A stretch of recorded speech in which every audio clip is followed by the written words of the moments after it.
এমনিতেই মাত্র 15 মিনিটের মধ্যেই গোল হজম করেছে আর্জেন্টিনা। তার উপর আবার লিওনেল মেসির আবারও পেনাল্টি মিস।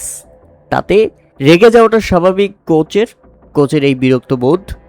একজন অভিজ্ঞ ফুটবলারের উপর কখন একজন কোচ বিরক্ত হয়? যখন তিনি বারবার ব্যর্থ হচ্ছেন। তাদের চরম নাটক, আর্জেন্টিনার পেনাল্টি ভাতা, এবং সেটা পেয়েও গিয়েছিল। সাথে সাথেই রেফারি দিয়েছিলেন বাঁশি। যদিও এখানে মিশরের তেমন কোনো ভুল ছিল না, ক্ষমাও চেয়ে নিয়েছিল মোহাম্মদ সালাহ, কিন্তু শেষ রক্ষা হয়নি।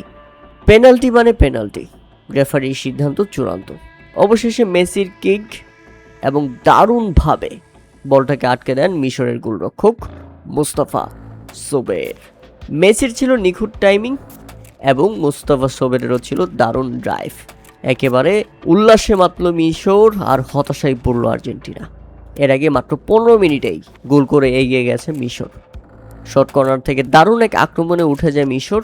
বল পেয়ে চমৎকারভাবে বক্স থেকে ক্রস বাড়ালেন মারুয়ান আতিয়া, আর সেখান থেকে লিসান্দ্রো মার্টিনেজকে বাতাসে পরাস্ত করে নিখুঁত টাইমিংয়ে লাফিয়ে উঠে দুর্দান্ত হেড ইয়াসের ইব্রাহিম। বুলেট গতির এক হেড বল পাঠিয়ে দিল দূরপাল্লার গোলপোস্টে। এমিলিয়ানো মার্টিনেজ যেখানে কিছুই করতে পারেনি। তাতে বোঝাই যাচ্ছে আজ যেন ভাগ্যটা আর্জেন্টিনার সঙ্গে নেই। পেনাল্টি মিসের পর আরও কিছু দারুণ সুযোগ তৈরি হয়ে গেছিল, সেগুলো মিস করেছে মেসি।